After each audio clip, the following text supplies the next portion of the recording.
that stage today. Of course, he wouldn't have done had he finished where Mayo finished.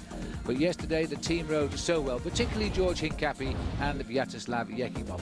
Historically, these have been the rivals over the victory years of Armstrong. Zoller in 1999, he lost time very early on then too. Ulrich second in 2000, 2001. Belocchi, who's not in the race this time, he was the runner-up in 2002. Ulrich the last 2 years, and he says this time around, I'm not going to finish second. And I think at the moment, he's riding extremely well as well. Paul, take us through the map. Well, I think looking at that, Lance is certainly on track as well at the moment, and he'll be looking forward to the team time trial. It's a discipline he's very much enjoyed over the last few years, and he really enjoyed winning this discipline last year. Today's stage is a fairly long stage for a team time trial, leaving Cambrai to finish in Arras. It's a very flat course, 64.5 kilometers, and roughly I would say that's about 40 miles, which is basically similar distance to New York City and Stamford, Connecticut, which just happens to be the headquarters of the Outdoor Life Network. Looking a bit further down there, Paul, remember it's a bit complicated, the time trial rules, and we'll endorse them as we continue commentary, but the time is taken on the 5th rider to cross the line, and the first team record the actual time of the day, obviously, and people can be eliminated if they come in 25% slower than the winning time of the day. We'll enlarge on that as the commentary goes on. It's not easy to take in all at once, I confess, as the race now makes ready to start. And this is the first team to go. They're still on the highway, but this little flashback. Euskadel-Euskadi, ironically, losing all of the time yesterday, and because of their last place in the team classification, they were the first team out of the start house today of the 21, and the rain now beginning to come down. It's in and out. They're passing through showers, which can at times be very heavy. It's a lot heavier at the moment out on the course. This is the Il Balia team as they come up to 56.8 kilometers. Euskaltel have gone through at 41. We've got a tie for them. They're setting the marker for everyone, and actually they look to be riding quite well at the moment, Euskaltel, although it's not normally their discipline. It certainly isn't their discipline, but I think they've got a vengeance to try and pull after yesterday's defeat, losing more than 4 minutes to Lance Armstrong because of an unfortunate crash by Iban Mayo. We're looking at Brios La Boulangère here, the French team. They are actually quite high in the overall classification, and they should be the next team to come to that time check. There are 3 time checks out on the road, one at 18.5 kilometers, one at 41 kilometers, and one at 56 kilometers before we get down to the end, and the finishing line in Arras at 64 kilometers covered. But you can see the weather conditions have changed. I've been looking at the clouds, as probably Phil, most of the bike riders have here this afternoon, to see whether or not the rain was going to keep off. Well, unfortunately, as you can see from the camera here, the rain has come down. It's not torrential rain, and fortunately, the wind is not all that strong.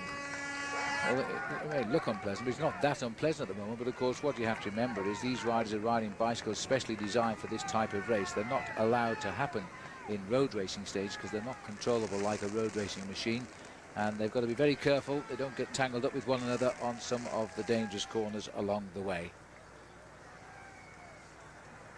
So, looking, as we say, here, Thomas Volkel there in the different colours. He's the champion of France just the last 2 weeks. There's Crédit Agricole. They won a couple of years ago, but the times at the moment are not good. We'll take our first break. More to come on OLM.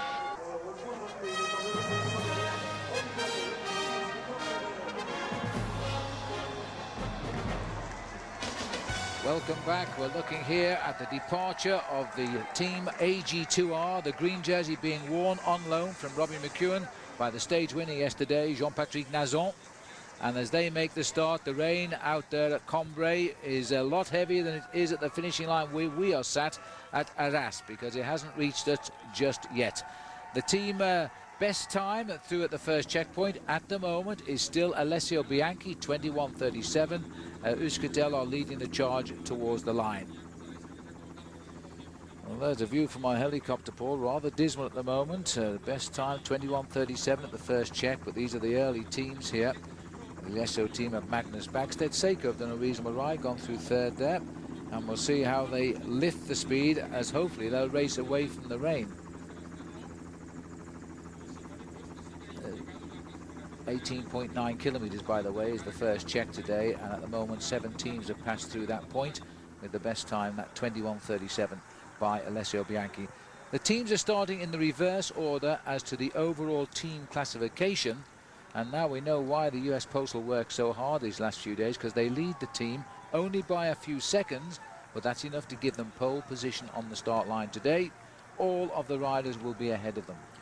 And interestingly enough, the team that starts in front of them, Fassa Bortolo, are going to start with just 8 riders. One or two teams are starting a man short after 5 days of racing at the Tour de France, and that's going to be a serious handicap, because the important thing about trying to win a team time trial is to try and keep the team together as a group for as long as possible. And very often in the past we've seen the team that wins the team time trial actually finishing with 9 riders crossing the line at the same time. Although the clock stops on rider number 5, if you can keep a good group of riders together till the end, you can actually reap the benefits over the last 10 kilometers.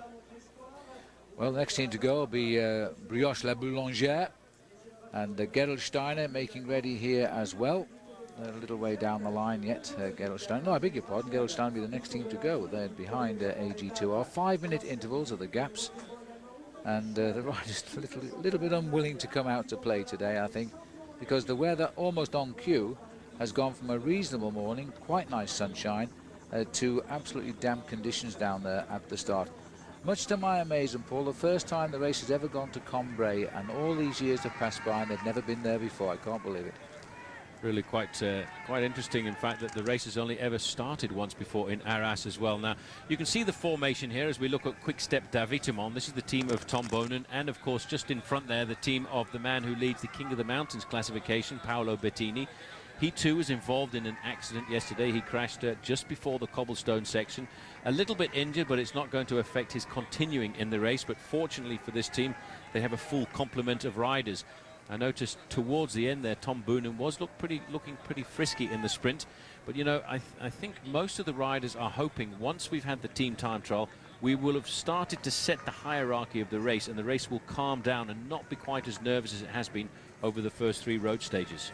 You know, it's quite likely that if indeed the US Postal do repeat last year's win, that Lance Armstrong will be the wearer of the yellow jersey tonight, because he's the highest placed of the squad and will be the automatic wearer of the jersey if they win the time trial today. And I'm not sure whether he would want to wear the yellow jersey quite this early on in the race, with the pressure of what is a big tour this year for him. Bettini there, always up for a fight, and he's having a great ride already. He's looking for the stage win, he said, but in the meantime he's leading in the King of the Mountains. Cofidis, if ever a team has had some bad luck this last few days, it's this team here. And yesterday, the man who could not start for them, Frédéric Bessy, because the previous day he crashed. Although he got to the finish, he could not continue. They're just heading up here to point 2 at 42 kilometres. We only had 2 teams through, so Cofidis are going to be the third, and they're going to sit in third place. Well, Cofidis actually rode fairly well last year. They finished halfway down the classification of the team time trial, but without their big powerhouse David Miller, who's under suspension at the moment, they're not going to have the ability to rival the top teams. I think the big favourite teams for this victory this afternoon is going to be T-Mobile, the team of Jan Ulrich, who last year when he raced for Team Bianchi finished in 3rd place in the team time trial. And of course the #1 favourites have to be the defending champions of the discipline, US Postal Service. They invest so much time and energy into the team time trial. I think they're probably going to make it a double win this year. 50.02, 3rd out of 3 so far then for Cofidis. I can tell you Brioche La Boulangère has just gone through the first check with the 3rd best time so far of the 8 teams to arrive there. 22 minutes and 8 seconds for them. But the big men, of course, the big teams carrying the race leaders, the men we are projecting as the likely winners of the Tour de France, they've also got very good start times later on. US Postal going the last team, Tyler Hamilton's team Phonak going 4th from the end, and T-Mobile going 6th from the end. This is the start of Gerolsteiner now, who are having a wonderful season, especially in the World Cup events, with David Rebellin, who isn't riding this race, saving himself for that series, which starts after the Tour again. Big effort here, and the full team have got to slot in nicely here, get themselves in their team order quickly and settle down. Cofidis are heading now to 57 kilometres, lying 3rd of 3 as the time trial continues. Welcome back, and the arrival now of Quick Step at the check at 18.9 kilometres, and they've taken a rather wide berth there because that is Stefano Zanini, who almost went straight through the town square.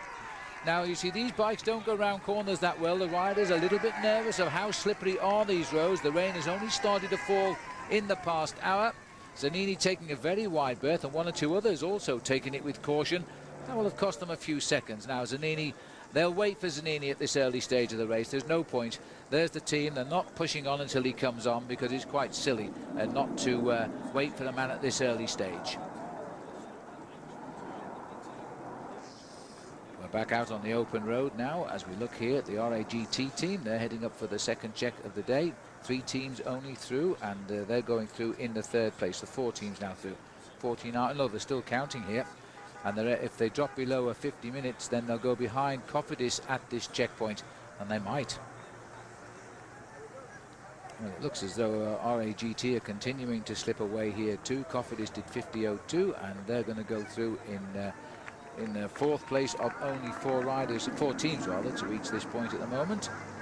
This is one of the late entries into the Tour de France. They're French. They were invited to ride, and you know, they've had their moments out on the highway with riders in breakaways. They'll look for a stage win. They've got nobody on the team capable yet, at least, of winning the Tour de France. So this is not a big important day for them. They'll just do what they can do. Face of concentration. It's already a very dangerous discipline, the team time trial, because you're just on the rivet. This looks like the FDjeux.com team are about to roll out. Now they have some very strong bike riders in this group, but they are also a team that's had a lot of bad luck since the start of the Tour de France this year, especially the injury to Bradley McGee, a man we expected to win the prologue.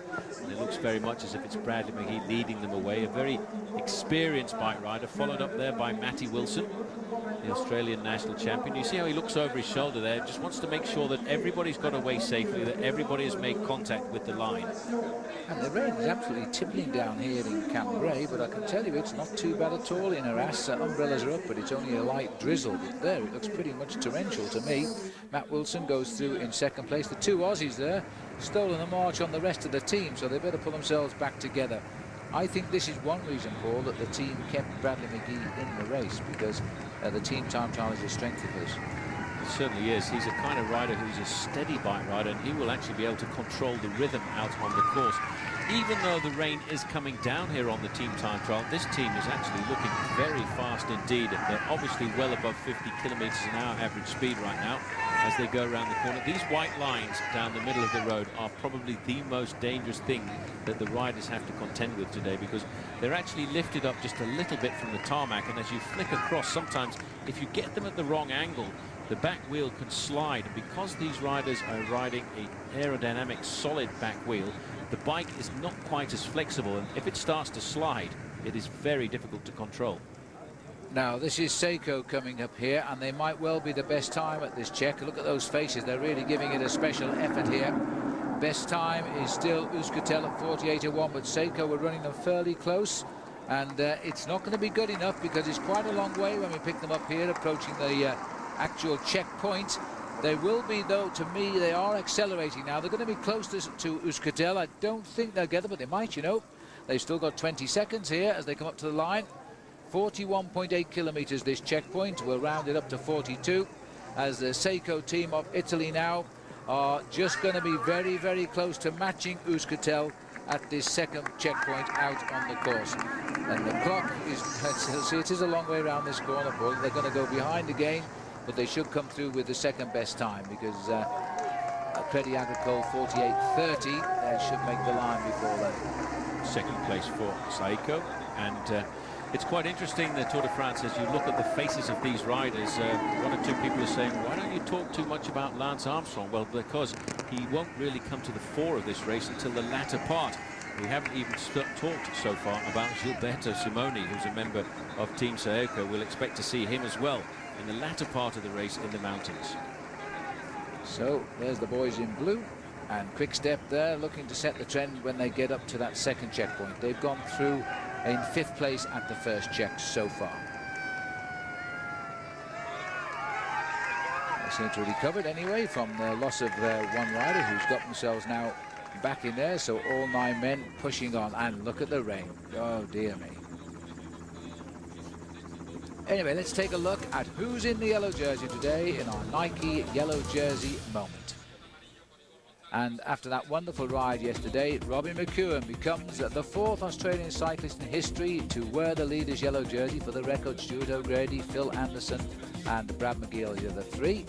He was 3rd on the stage. He took the 3rd place time bonus behind Jean-Patrick Nazon. That was his win the other day, and he's built himself up quite a lead. Well, he won 2nd to be exact, but what I mean is quite a lead in the green jersey competition there as well. There's the big effort by Robbie. He's had a marvellous opening week to the Tour. A 1st and a 2nd place on the stages has given him 1st and 2 2nd places actually, has given him the race lead. So he is the Nike yellow jersey moment. And what a nice picture now this is. This is the Liberty Seguros team of Roberto Heras on the start. Well, it's a big effort required here now, and a strange position for Heras to be in, Paul. Last time he was on the side of Armstrong and in the winning team. He was, but this team over the years has got a very good tradition in the team time trial. But I'm just wondering now, it's a brand new team. Basically, it's the same structure as Team Once, but it takes a while to build up the automatic reflexes required to do well in a team time trial. So I'd be very interested to see what their first time check is after 18.9 kilometers. Yes, last year Roberto Heras was a member of the US Postal Service team, and he has proved to be a very good team time trial rider. It's a solid team. That's Igor Gonzalez de Galdiano leading him around the corner there, just ahead of Christian van der Velde. I think one of the reasons Christian van der Velde, the American former member as well of US Postal Service, was brought into the Tour de France team was for this specific discipline. Well, Christian then, and unfortunately we have to remind Christian he was the one that fell off in that crash that we saw at the opening of our programme earlier, and that was years ago, of course, in the team time trial. Through the avenue of trees here for Liberty Seguros, settling down as they say goodbye to Combray and head off to Arras. Yes, indeed. Well, they're going for a little bit of a swim today. Experience the excitement and the danger as OLN takes you for a swim you won't want to miss. The top 10 places to swim with sharks. Premieres Wednesday, July 28 at 8 p.m. Eastern here on OLN. Rain on the camera as the riders don't look as though they're making a particularly fast start here. Well, they're making sure they get themselves organised, Paul. It's not a particularly rapid start by Heras and the boys, is it? Well, it's a bit scary coming out of town. You see these white lines. You cannot imagine, unless you've ridden over them yourself on a bicycle, just how treacherous those white lines and pedestrian crossings are. It's almost, once they get a nice coating of moisture on them, like trying to ride a bicycle across an ice skating rink. It really is quite treacherous, which is why I think they're waiting till they get out of town before they start to pick themselves up to full gas. Well, the work has started at the front now in earnest there as the riders start to push on the pace. It's Jan Rusko, who's a very good time trial rider in the Czech Republic, who's making the effort on the front at the moment, and then he'll swing off and go to the back of the race. Each man doing their predetermined effort of making the pace while the others try and grab a few minutes rest in the slipstream. It's nice to see that there's a new time check coming through at the first time check there. Il Baleares, the former Benesto squad, has come through there with the fastest time in 21 minutes and 22 seconds. They're getting themselves nice and straightened out in a long line. There were 6 teams left to start, and Jan Ulrich's team, I can see them from the commentary as they're beginning now to make themselves ready. And it's a big day today for the big clash of the big 3, I suspect. Hamilton of Phonak, Ulrich of T-Mobile and Armstrong of US Postal. They won't want to finish too far apart on time today and try and neutralise the race if they can as they move off as we go west. Now we drop down to Chartres tomorrow, down south of Paris. Then we'll start to swing west for the lovely Brittany coastline. Let's hope the weather improves.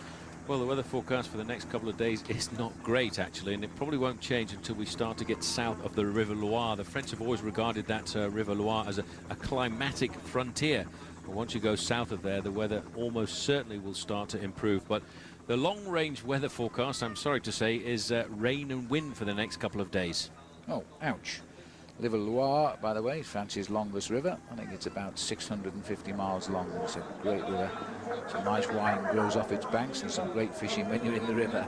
This is Euskaltel now as they continue to make their way up, and this is now the first team to make its finish line, so they're going to be the best time, then they'll sit back and watch. They were well down at the finish order last year, but their two riders, Mayo and Zubeldia, still made 5th and 6th overall in the Tour de France. But yesterday they conceded almost 4 minutes in that crash. We expect them to lose more time today to the big hitters as well. They could be going out tomorrow possibly 6 to 7 minutes behind the likes of Armstrong and Ulrich and Hamilton. So they have a lot to make up in the mountains. Here they come. They've got to watch the cobblestones. Here's the arrival now. Very, very dicey on the cobbles. Very slippery. Hardly can sprint now as they come to the line. The clock, remember, will pick out rider number 5. That is where it will stop, and they're still coming. There we are. 1:14:38. Well, it's very unfortunate for the organisation here because that is a very tricky final corner. But this, I would say, is probably the most important team time trial in the life of Team Telecom, which has now become T-Mobile and the team of Jan Ulrich. The countdown, Ulrich's moment now. He's got to ride well today, and he knows it, but more importantly, so is his team. So they're underway. That's Andreas Clauden in the white jersey, a German champion, who's taking them on the way. Sergei Ivanov slotting into number 3 wheel to our right. They're underway. We'll be back with more after this. Don't go far. This is Alessio. Welcome back to the team time trial, stage 4 of the Tour de France. Alessio slipping away here. They've gone from first to second best time at this check at 42 kilometers. That's interesting to see that they're not enjoying what you can see now is rather damp conditions here. And remember, US Postal is still to start, and they have to ride through the same conditions, which seem to be deteriorating. And I have to say, that's the way the weather forecast was going today. We're looking at the Liberty Seguros team of Roberto Heras, the Belgian flag flying, indicating there too they're riding in a crosswind at the moment, but they do swing around gently in an arc as they head up towards the finish. Euskaltel are in just moments ago. They came up a rather wet and bouncy home straight here right in front of our commentary box because there are cobblestones here in the town square at Arras, and it was a very difficult finish. They're in it in 1:14. All right, well, let's have a little closer look now at the Energizer long-lasting athlete, the rider profile, Mayo with Sherwen. Initially considered a long shot for the Tour de France, Iban Mayo has all of the credentials to be classified as a top favourite. At 26 years of age, the Spaniard possesses all of the right tools to one day win cycling's most prestigious event. The Euskaltel rider began his career in 2000 and, like a fine wine, has certainly improved with age. His progression came to the forefront last year at the Tour tune-up, the Dauphiné Libéré. After taking the prologue, he went on to lead the race and head Armstrong into the mountains, edging the American out onto victory in stage 4. His momentum carried through into the 2003 Tour de France, and on stage 8, his dreams came true. A solo victory to the summit of the Great Alpe d'Huez. A solid performance through the Tour got him 6th place overall, 7 minutes behind the Texan. His only weakness was the race against the clock, raising questions as to his potential to finish a big 3-week tour. This year, Mayo returned to the Dauphiné Libéré with one thing on his mind, winning. Again, he took the opening day prologue time trial, but then he proceeded to collect some resounding triumphs, including the time trial up the slopes of the Mont Ventoux on his way to the overall victory. His dreams of a podium position now, though, at the Tour de France have been squashed when yesterday he crashed before the first section of cobblestones and trailed in a long way behind with his teammate Jaimar Zubeldia. Both of the riders now out of the overall race, but the two Spaniards can certainly look forward to glory in the mountains.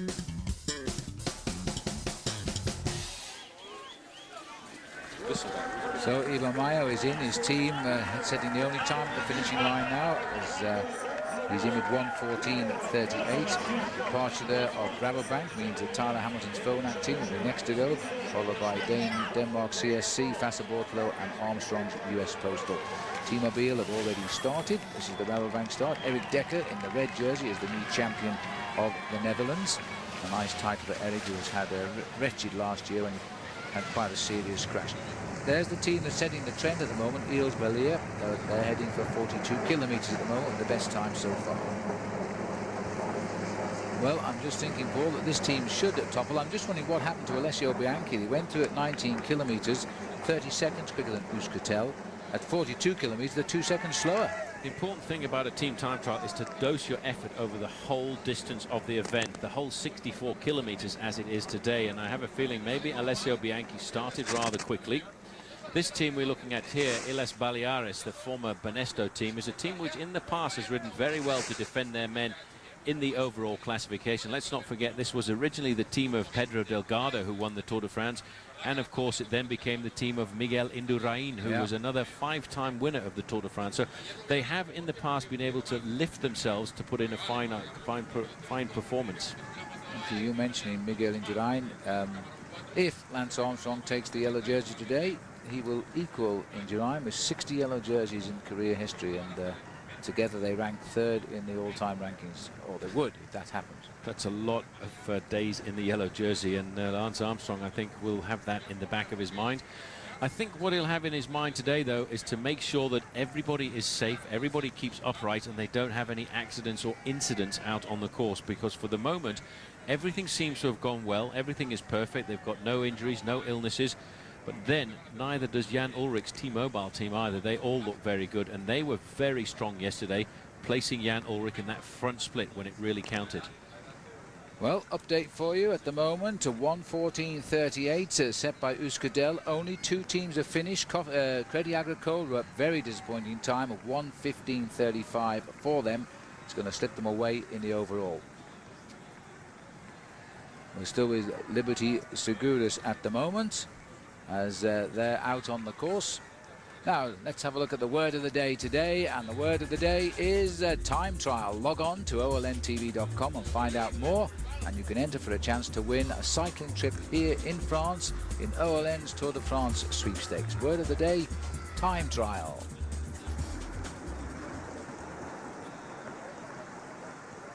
Big effort here at the moment by Brioche. And they've been riding reasonably well, but remember there's some big teams behind them, so it's not going to look that impressive, I don't think, by the end of the day. That's Thomas Voeckler, the champion of France, who's the odd man out in the team colours. International rules state you must ride in the national jersey of your country when you are the current champion, and that is exactly what's happening here. Euskaltel were having a good ride early on today. They finished, of course, only 2 teams have, and they're well ahead of Crédit Agricole, the winners in 2001. Very disappointing ride, I think, by Crédit Agricole, especially after they've made a good start to this tour as usual. There's Brioche La Boulangère, and they're slipping away now, Paul. It looks as though the fast starters are paying the price early on. Because I think you really have to go out quite easily over the first 5 to 10 kilometres and then gradually begin the acceleration, and hope you've got some reserves to really kick the gear in over the last 15 kilometres. It looks like there's a problem there, and this was from Thomas Voeckler, and this must have happened just a few moments ago. He's shouting to the team.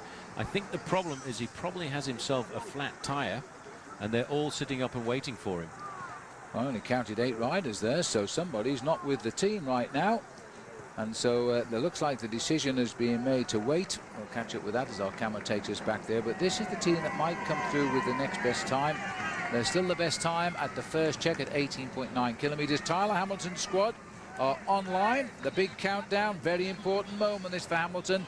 He's the master of the individual time trial, just like Ullrich, just like Armstrong. But today, it's the team who's going to strike.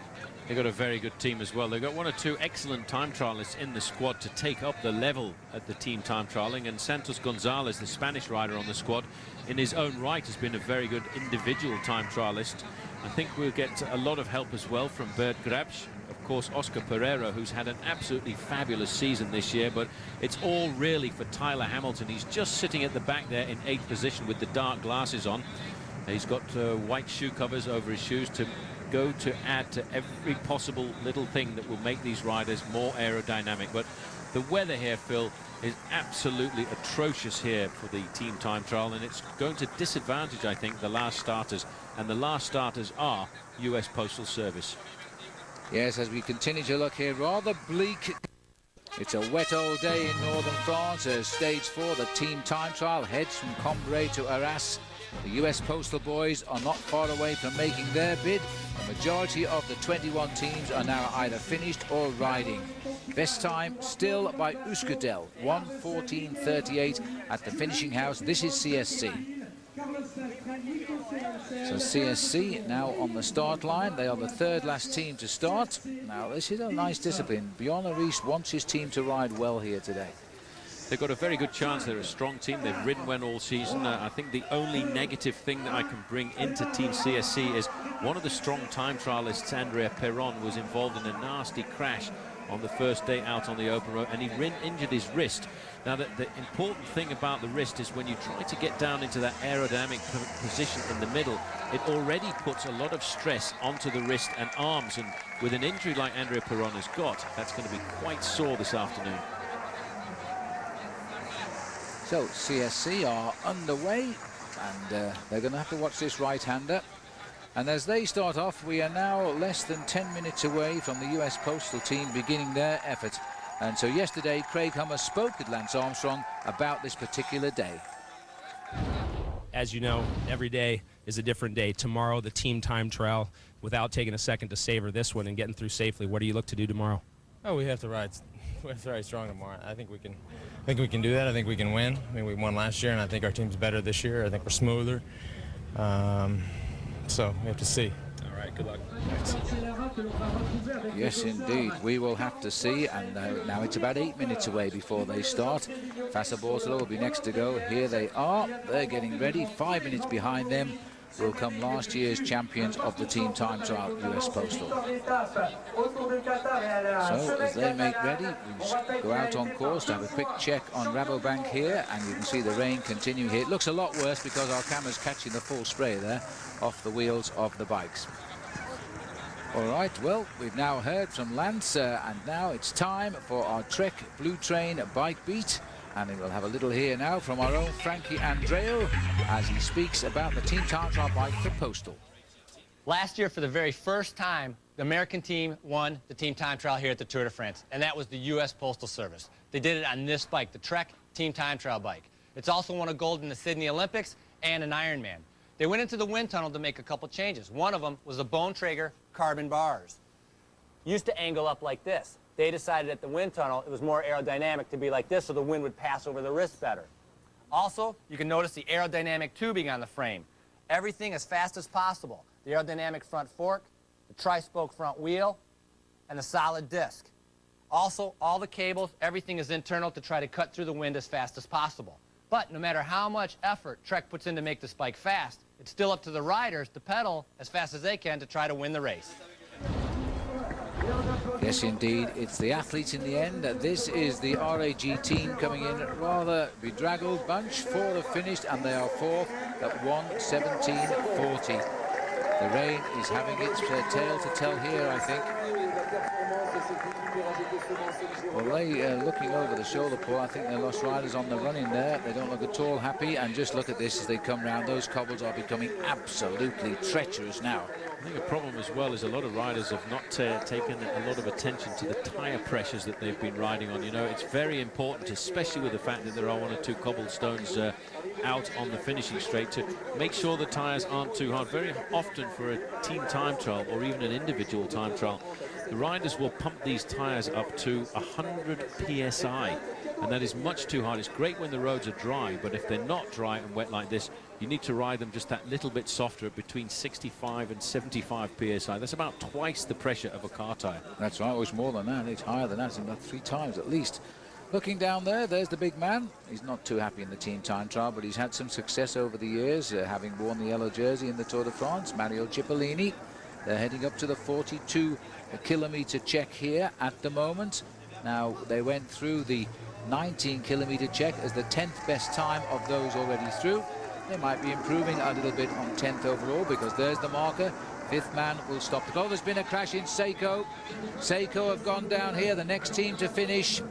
This is the approach into the line in Arras. Now it's 5 to count. But that must be Gilberto Simoni, because there's a man stopped at the back there for him to pace him back into the group. Now Salvatore Commesso is still digging at the line, but Gilberto Simoni is actually going to lose time here.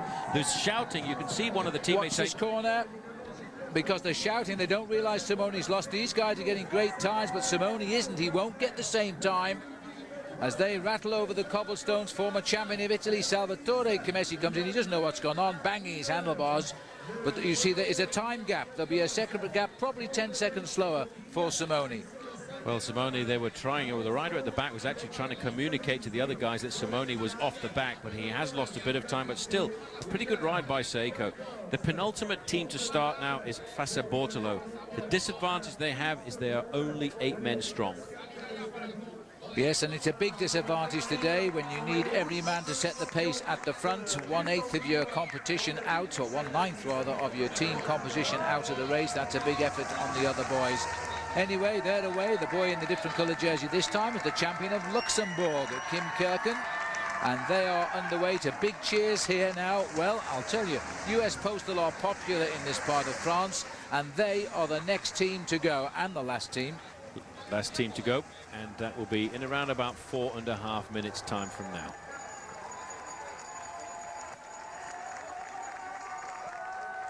So we're looking up the road here, rain still coming down. This is the battle now about to commence. US Postal versus Jan Ullrich's T-Mobile team. That's number 11 is Ullrich, and there's the situation with Seiko. When we come back, we'll be seeing the start of the US Postal's bid for victory. Welcome back, and there he is, the big man dictating affairs. Big cheers too here in Cambrai for Lance Armstrong.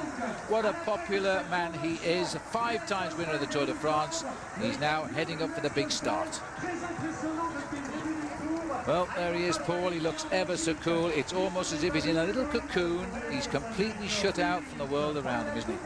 Gets into that zone of his. He's in complete and utter concentration. All he's thinking about is the energy he needs to dispense over the next hour and 10 minutes or so.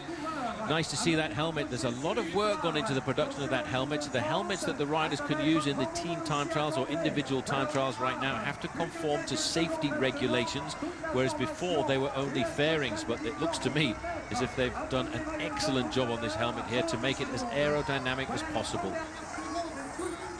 Well, as we look at the start here, Lance Armstrong won't know it, but we do. Jan Ullrich's T-Mobile team have only gone through with the 7th best time at the first check, and they are 48 seconds slower than the Ilz Balier. Now that's a surprise. Yaroslav Ekimov on the inside, the oldest man in the Tour de France, 38 years of age. First rode the Olympic Games in 1988, and now he will lead away the team as the most experienced team time trialist in the squad. They're all together, they are all off, and the rain is still tumbling down from the skies here in northern France. Well, Armstrong doesn't let the weather worry him. He reminds me a lot of like the Irishman, now retired, Sean Kelly, because he never looked at the weather. He just walked out into it, got on his bike and did his job, and one has the feeling that's exactly the same with Lance Armstrong and his team. The concentration there on the squad. Vyacheslav Ekimov, absolute hero yesterday. Ekimov with Hincapie, the way they paced. Even the team was in awe of the strength of those two. Absolutely. There's Hincapie in 4th position. Floyd Landis going through there in 2nd place. And just on the back there, Jose Acevedo. Now we're looking at the big powerhouse from Germany. Jan Ullrich, Olympic champion until next month. He won that title in Sydney 2000. The team are looking just a little bit ragged, but they've got the ability to accelerate over the last part of the course. And I think one man they will seriously miss today, Phil, is Alexander Vinokourov. That man is an unbelievable powerhouse to have in the last 10 kilometers of a team time trial like this.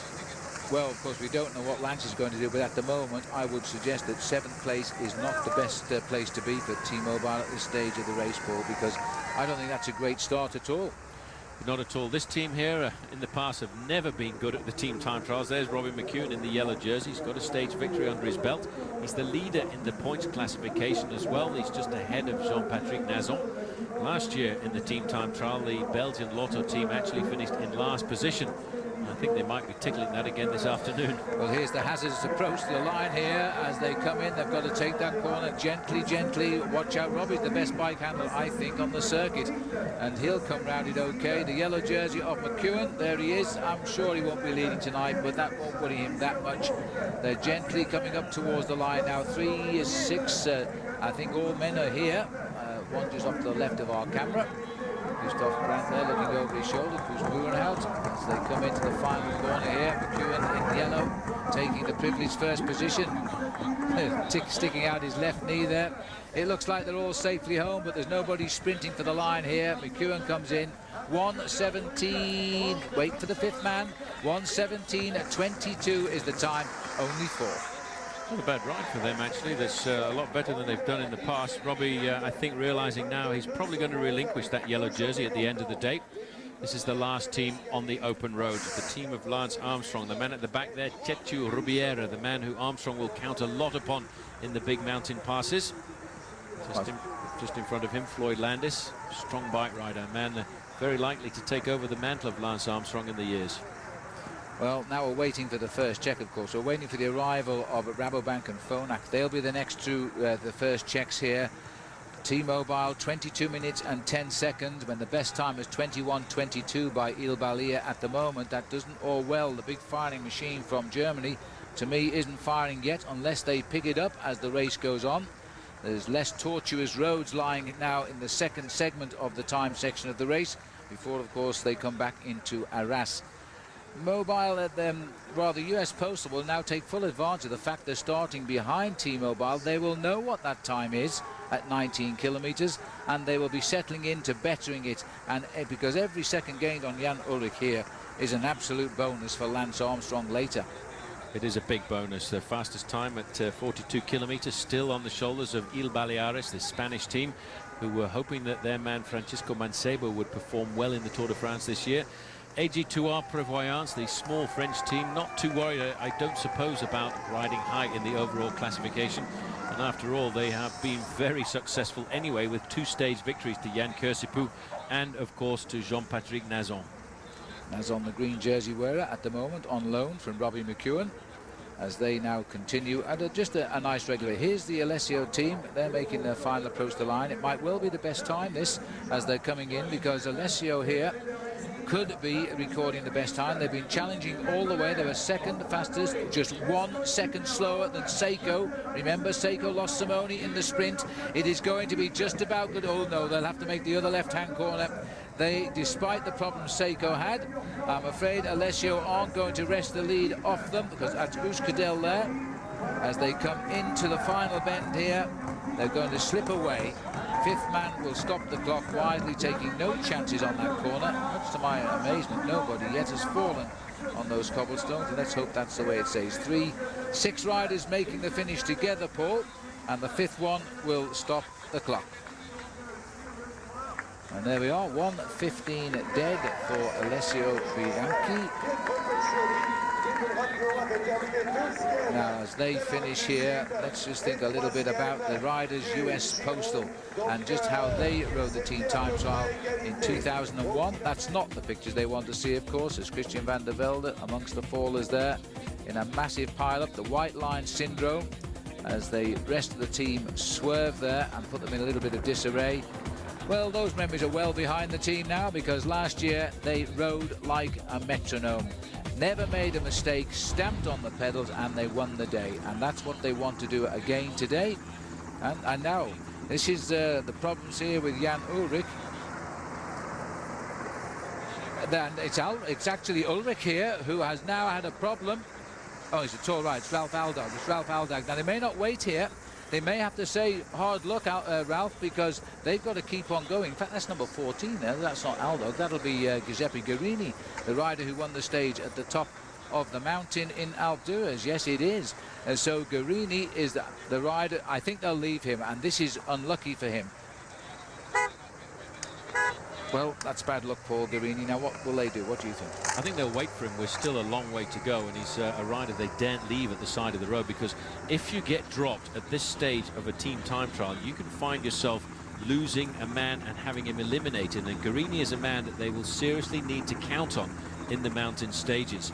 They've only covered around about 30 kilometers. They're at half distance. The order of the day will probably be any flat tires in the first half of the race, wait. And if you look at the way they're pedaling here, they are actually waiting, looking over their shoulders. They're keeping the tempo high. They need to wait for him. Well, I'm not so sure they're waiting. They look to me as though they're absolutely flying at the moment, but time will tell us the answer. There they are, 3, 6, 8 of them. Just Guarini behind. Nobody's actually waited to help him back, that's for sure. Postal are now underway here, and we're waiting for their time check at 19 kilometers. All right, well, here's a Subway Tour trivia question for you, especially as it's team time trial day. The aerodynamic advantage gained by riding closely behind a teammate saves approximately how much energy in the team time trial? A, 20%, B, 30%, C, 40%. We'll have the answer for you when we come back. Don't go far. Back, our Subway Tour trivia question was, how much time do they lose in the tour? Do they save in the team time trial? A, 20, B, 30. Well, the answer was C, 40% in the team time trial when you ride behind your mates. That's a lot. Back to the wheels then of number 1, Lance Armstrong, the defending champion again in the Tour de France, and they're underway so far. Everything going good. All 9 men together. We've seen problems to Jens Voigt in CSC. The team has waited for him. We've seen problems with Giuseppe Guarini in Rabobank. The team appear, in T-Mobile, the team appear not to have waited for him. Flash third of Gerolsteiner going through at the check as we now return to the finishing line for the arrival of the Brioche team. Well, not a bad line, Paul, for Brioche. They're still full of fight. Thomas Vaucler, the champion of France. When you're the French champion on French soil, you've got to make a race of it, haven't you? And big cheers for the crowd here. Oh, this is always worrying me, though. This is a scary moment, and I'm surprised nobody's gone down. There's a lot of riders had a few scares coming into this final corner. We're only around about 100 meters to go and 100 meters on cobblestones. The clock stops on the 5th man. Although here the timing mechanism stops as the first rider crosses the line, there is actually later on in the evening an adjustment which can be between 1 and 2 seconds depending on the position of the 5th rider to cross the line. It is a very difficult day. The rules are very complicated to follow, and to compound it all, they've actually changed the regulations a little bit to limit the amount of time that a team can lose in the team time trial. Yes, and I think personally that's okay by me. I don't think Lance likes it because, of course, this is a strong team and they can get more time than they, as much as they like over the team. So they can't lose, even the last team can't lose more than 3 minutes to the individual classification, providing they finish amongst the 5 riders of their team. And, of course, Simoni did not, so his real time will apply there.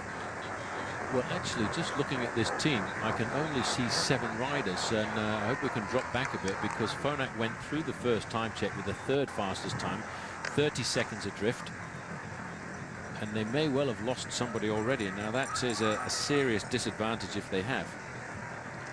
Well, they've opted to go on if they have had a problem, either with a puncture or a fall, but you're right, 1 rider's been left, which means that Tyler is very much in this group, and they're driving it on for Hamilton. He's the team captain. Difficult time. You have to make decisions on the road. It looks like occasionally we're losing our picture there, and that'll be to do with the weather as the rain starts to get into the works. I'm sure it won't fall things too much. There's Tyler Hamilton. Look, so clearly there is somebody behind Paul because he's checking out where he is. Looking over his shoulders to see what the situation is behind, and I think somebody else has got a very big problem. Number 21. There is another incident here for Team Phonak, and they are slowing down, and I wonder who has the incident. They're actually probably waiting for a rider who's just had a mechanical incident to come back and reintegrate into the group. Now, they will lose time here. Well, they've got, I think because the race is so early on here, they're only at around about 22 kilometers of the race, a long way to go. They've taken the decision to await the other rider to rejoin. We don't know who it is. But they are waiting to see who comes up. I know who it isn't. It's not Oscar Severe because he sat near the back there. And there is Hamilton himself dropping back. Now, this is most unusual, Paul. Well, we'll have to have a look and see exactly what he's looking for. Now, he's looking over his shoulder for this man. Now, this is the man they were waiting for, and he is charging back up. I think that's Oscar Pereiro. He's a very tough bike rider, a strong man to have in the squad. And Hamilton himself, acting as leader and captain, has gone back to wait for this man who's gone shooting past him in the corner. Well, that is a sign of authority, I think. And the rider, it might have been Pereira. I must say I didn't recognize him. He came by us too quick. But they're getting themselves back together, and that's very important. So a big decision and a thanks here for waiting for me as they now start to get themselves back in. It could be Santos Gonzalez, actually, but our numbers are burning out on our screen. I don't know about yours back home, but anyway, the riders are all together. That must have been a tough call to make that decision. Very tough call, but, you know, at the end of the day, there's still a long way to go. You need extra men in the last 10 kilometers. Well, they look as though they've settled themselves down now, and that's important. Get themselves quickly back into their rhythm. As they continue on the way, don't forget, for exclusive race highlights and behind-the-scenes action, AOL members go to keyword Tour de France. Crowd there, they don't mind the weather. Umbrellas are up and watching the Tour de France go past as we swing down to the finishing line now. The arrival of Quick-Step. Well, big effort again pulled by Quick-Step on behalf of Tom Bonan and Paolo Bettini. I don't think they're going to cause any surprises today. They've got no real winner of the Tour de France, but they've got to watch this left-hander here. Tom Bonan takes them around the corner first, and again a good set of cornering from the team as they now come up towards the line there, and they should be nicely consolidated in the fourth best time of 1:15.32. Well, there's rather a sad time for Bobby Julick's Team CSC at the first time check, because Team CSC have actually gone through with only the 11th fastest time, and they're losing themselves at that point just 19 kilometers into the race, 58 seconds. Now, that is not a performance that Bjarne Riis would have been expecting. No, and the reason is because they've waited for Jens Voigt. Now, Voigt is going to get back in, and hopefully he'll make some distance in the second quarter of first quarter of the race, because there they are, CSC. We're looking at the moment. Time are not good for them just now. All right, well, the riders continue. Don't forget, get every angle of the tour as OLN hits the road with the cutters who take you where only the real fans are allowed. The Roadside Tour. Watch as OLN covers the 91st edition of the Tour de France, the Roadside Tour, every day at 5 p.m. Eastern, here on OLN. So the race continues. Things are surprising us every inch of the way today. We're still waiting for 2 men at the first check, including US Postal. We'll have that very soon. Welcome back, and as you rejoin us here, CSC are in all sorts of trouble because now they've had a crash to Nicky Sorensen, and in fact there's 3 of the team down here now. That is their second big problem. Nicky Sorensen was only one of the riders. Now what will they do? They've got to take a decision, I think, to wait again. Boy, when you look, he's out. Is it out? They've got to reorganize themselves here, because you can't lose 3 of your men. It leaves you with only 6, and you can only afford to lose 1 more.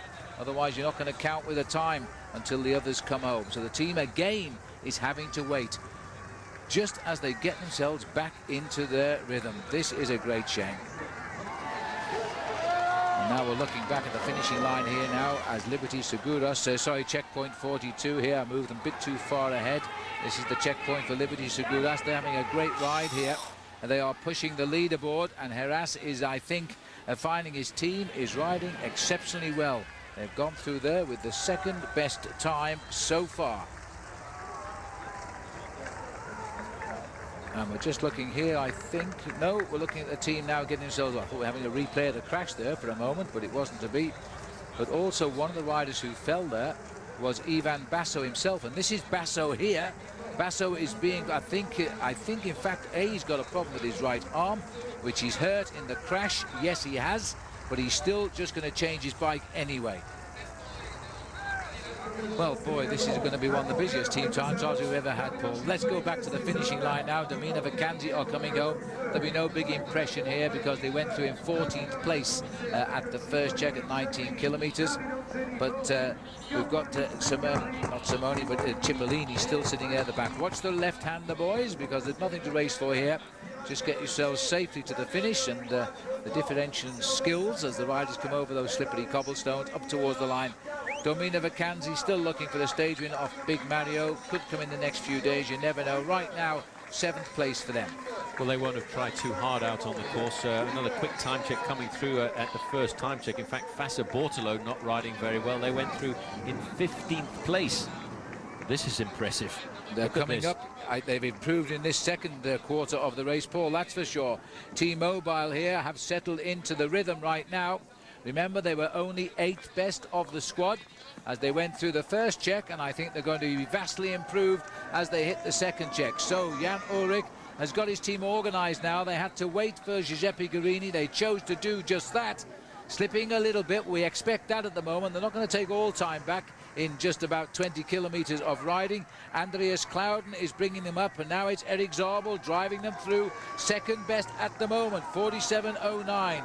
It's all about keeping a good unit together in the team time trial. That's Aldag on the front. Second position there is, you can see Andreas Clouden. There is Ulrich just at the back with the white glasses on. Very concentrated, big powerhouse. Now this could be the new best time at the finish. Il Baleares, the team from Spain, they're the fastest at all of the time checks so far. 20 kilometers, 40 kilometers, 58 kilometers, and now they are certainly going to dislodge the top end of the leaderboard because they've got a big advantage to knock Euskaltel Euskadi off first place. Yes, and Euskaltel have done well here to ride as well as they've done, but here comes the next squad from Spain as they race up to the line now. They've been leading at every checkpoint, and remember, there's only US Postal who have not matched them, by the way, at the first checkpoint. They're 37 seconds slower. So as this team hits the line, we may be looking at the winners for the day. It's crucial on this bend. It's round the fifth rider who counts it. They'll certainly be the best time on the line, and then will they be the best time by the end of the day? The clock stops at 1:13.18. Well, there we got another incident at the back for Phonak. There is so many stories of today's race that a lot of riders having problems out on the open roads, and somebody else has stopped here with a mechanical incident. Team Phonak will have an awful lot to discuss tonight at the end of the day around the dinner table. I'm not sure that Armstrong is going to be too happy with his performance here at the first time check. He's gone through in 5th place there, 37 seconds in arrears, but in fact he is ahead. This is Noval. Benjamin Noval, I think he's been dropped off the back of the group. He was 3rd in the Classica Almeria in the early part of this season. The big question mark about bringing him to the Tour de France was he going to be able to perform? Let's not forget, he crashed yesterday. Yes, and it was a very heavy fall indeed, and he finished quite a way back at the end of the day, along with Pavel Padronos, I might add. So it's going to be a tough ride for him now, but the big surprise is US Postal have gone through in only 6th position, 37 seconds off the pace, 7 seconds behind Tyler Hamilton's Phonak squad, and marginally in front of Ulrich's squad. The strength of US Postal Service over the years has been the ability to keep all 9 riders together right through until the very end. They finished all 9 riders together last year. And I think right now the problem with Benjamin Noval must be the fact that he had that rather nasty tumble yesterday, and they are certainly not waiting for him. He's going to have to ride hard today to make sure he doesn't get himself eliminated, and that would be a serious disadvantage going into the last week of the Tour. Yes, it would. Now let me give you what is now complete. The check at the first check at 19 kilometres. The Il Baleares team best there, 21.22. Bianchi was second, Alessio Bianchi, 15 seconds. Tyler Hamilton's team were third in Phonak. Liberty Seguros went through in 4th. US Postal, they went through in 5th place. And in 9th place was Jan Ulrich's T-Mobile team. Only separated by about 11 seconds, but it's the last half of this event really seems to open up the gaps. Armstrong very comfortably there in 4th position. Number 1 on his back, a big turn being done by Chechu Rubiera. He is a magnificent bike rider there, the man wearing number 9. He's reputedly a climber, but he doesn't shirk his load when it comes to riding hard at the front in the team time trial. Tricky Beltran, that's his nickname, Manuel Beltran himself, a very high finisher in the Tour de France in the past on the back of the group. They're showing fine speed here. I think many of the big teams have actually gone out quite slowly over the first 15 or 20 kilometers because of the risks and the dangers of getting out of town. Well, they've either gone out slowly or they've had a bunch of trouble and have had to go slowly and regroup. This is the US Postal squad who are now running. They've lost, remember, one of the riders now, Benjamin Noval, young Spaniard who's riding his first Tour de France. He had a real rough ride yesterday.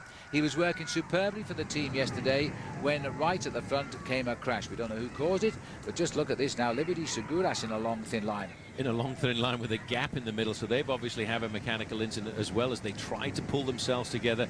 The weather conditions are turning this team time trial upside down, and we won't be able to bring all the stories, I don't think, for a couple of days, because it'll take some time for those to all filter through.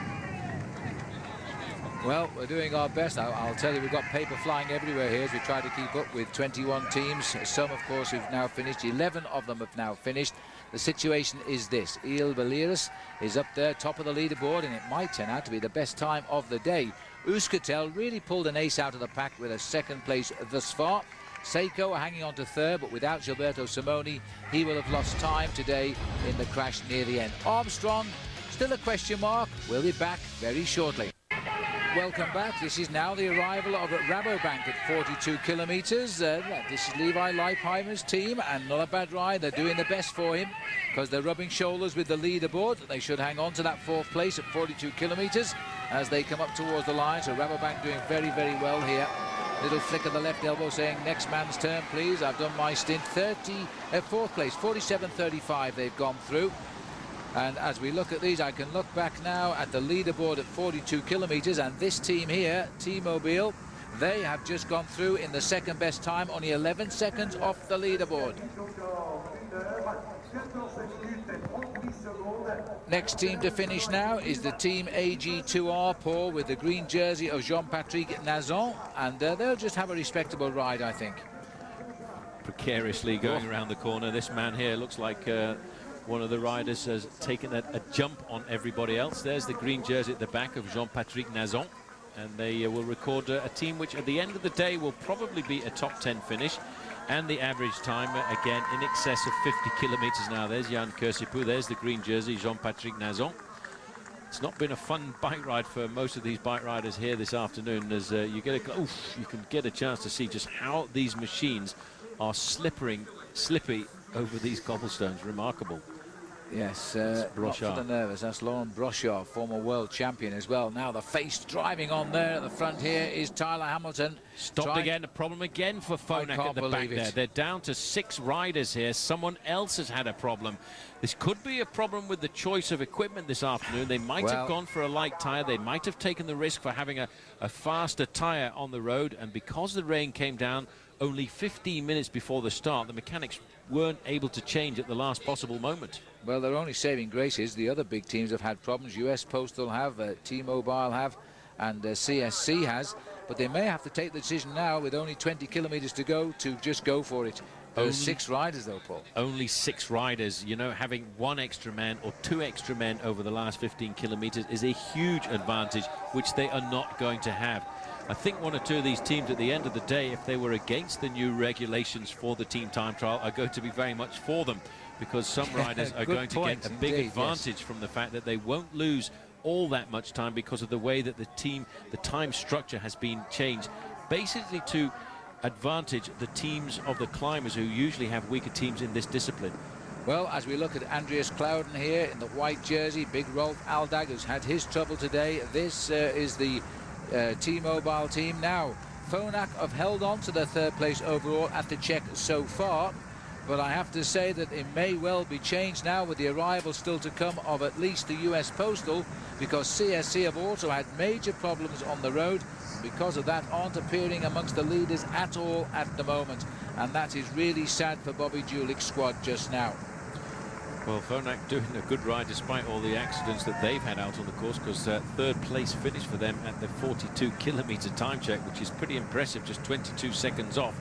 And I wonder if the team manager, having picked up that information, will actually ask them to slow down a fraction for their rider who just had that flat tyre to get back into the fold, because 1 extra man could be so important over the last part of the course. Still, the fastest time at the finishing line is the Il Baleares team from Spain with a time of 1 hour 13 minutes.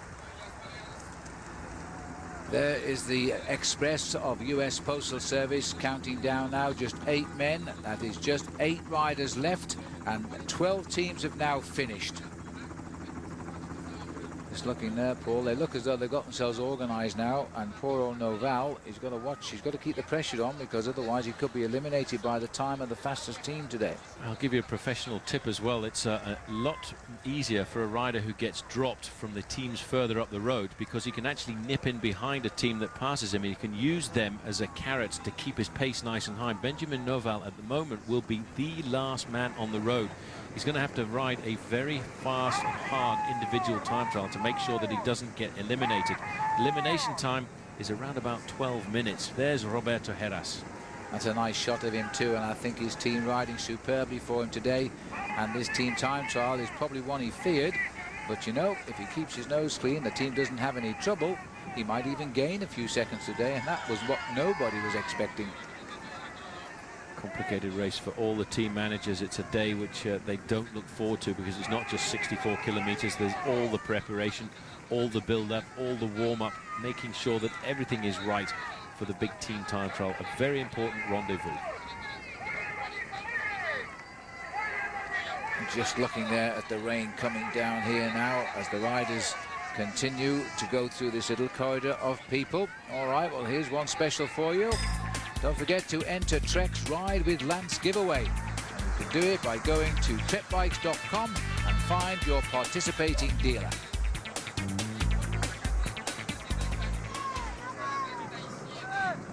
Well, as we're looking here now, T-Mobile are still in a spot of bother today, but they're trying to salvage something. They're up to second at the second check. They're getting back into this game. CSC aren't. We'll see you in a moment. Well, moments ago, the arrival of Gerhard Steiner, and it wasn't a very flattering arrival because the leader fell right on the bend. The other boys got their feet out very quickly. They actually finished with the 10th time of the 13 teams which have arrived so far. Out on the open highway, still Liberty Seguros having a great day. They've gone through the third check, just 1 full minute off the time of Il Baleares.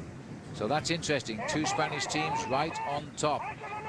As we continue now, it looks like we've got a catch going on here now by Liberty Seguros. They're coming up behind the FDJ.com team. So they bridged this gap by 5 minutes, which is quite amazing. Well, Paul, FDJ have been falling slowly away from the leaderboard all day, but I wouldn't have expected Liberty Seguros to bridge 5 minutes. 5 minutes this team started in front of them. They've lost a couple of riders, Liberty Seguros, but they certainly, I think, have taken the advantage of seeing that team in front of them over the last few kilometers, and they certainly are picking up the pace. They've still got the big names in this group. Roberto Heras is there, as is Igor Gonzalez de Galdeano. They've lost somebody. This race can all be decided this afternoon in the last 10 kilometers. Having a full complement of riders is going to be so important in these treacherous conditions. Well, I thought it took FDJ a long time to get to the third check, and that was why they were going that slow now, and they've been passed by the Spanish setup, and that is a big surprise here as they now continue on towards the finish, and they're going to be inspired by that for sure. Looking down now on US Postal Service, we're still waiting for them to get to the 42-kilometer point. They're a little way away from that. So as we look at the US Postal, now Lance always prepares well for time trials. Here's Paul Sherwen to tell us more on his preparation. The team time trial is very important for Lance Armstrong, so important that way back in November of last year he went to Seattle, Washington to in fact place himself into a wind tunnel to find out what was the best physical position for him, and also the effect of the bicycle, the skin suit and his helmet to make him the most aerodynamic bike rider that he could possibly be. All the information that he garnered there, he actually transferred across onto the road to see if it was feasible and he would have the power to ride a good time trial. And he was so worried about everything, he even worried about the color. And the best thing is that it's black. This is a stock color, man. Well, it had to be black in October, but as we came on through the season, the riders followed the progression, and Lance Armstrong with the team went to California in May to put the final finishing touches to his position. Hands on top here. You're higher up by about 3 or 4 centimeters here than your time trial position. Correct. Your road position, okay? And all of that information was taken through to Friday, where just before the start of the Tour de France, Lance Armstrong and the whole of the US Postal Service team used those bikes out actually on the roads of the team time trial today. So much is it an important rendezvous for the whole team. Yes, and all that now being put into practice here now as US Postal sweep up as last team to start. We're waiting for them to go through 42 kilometers. Passaportolo are ahead of them. They haven't got there yet either. Well, Paul, what we do know now is that the Il Baleares is still leading at the third and final check before the finish, but T-Mobile have come up into second place, Liberty Seguros into third. It's going to be tight. There is Ulrich now, and his team suddenly found full fuel. They found full fuel, full gas. They're really whipping up the pace, but the team that is actually really moving right through the field is this team, Liberty Seguros. They were fourth at the first time check. They kept fourth position at the next time check. but they've managed to keep themselves pretty much together. They were third at 56 kilometers, but it is all these final few kilometers. You can actually find yourself losing between 30 and 40 seconds, I feel, in the last part of the race, because it's very tricky coming into the last kilometer. Well, the Liberty team under the last kilometre now will be the next team to finish, because they've caught and passed the FDJ.com team. And almost certainly, in fact, we can say certainly, providing they don't fall off, of course, in the streets of Arras, this is going to be a startling new leader time. And then it's down to, I think, the only team who can probably get to this now is T-Mobile, but we're still waiting for US Postal's confirmation of their time at the second check, and I expect to see a big improvement when they get there. Big acceleration. They now know that they're not too far away, but they will have had it communicated to them that there is a very tricky series of corners coming into the finish. There at the back of the group is Roberto Jerez. I think he'll be quite pleased at the end of the day. As they head in there, Igor Gonzalez de Galdeano takes them around, and one or two riders went into that corner too quickly, and that was because of the first man taking a fast line around the corner. It certainly isn't for the nervous. Il Baliris is going to be very happy. They're still holding best time. But Liberty Seguros, and there's FDJ, they've been caught and dropped. They've got to fight for everything, even if it is raining here. Seconds count as they come into the last bend. They've got to watch the cobblestones. They've just seen them. They know they're there, of course. They've previewed the course themselves. They've had a look at it before the day. And coming up to the line now, they're going to set a marker. They'll be absolutely delighted with this ride as they hit the line. 1:14.28, second for them. Good ride by these guys. There's Roberto Jerez. I think when he Look at looks his at face, he's telling us, I'm happy with that, boys. Glad to got that behind him, and certainly this is Isidro Nozal looking over his shoulder. They're not going to win the team time trial this afternoon, but they have defended themselves very well. Further out on the course, Fassa Bortolo, not a great time by them. They started with a handicap of only having 8 riders, and they have certainly never at all featured anywhere out on the course. At the second time split, they're going to come through with the 10th best time. Yeah, so nothing special for them.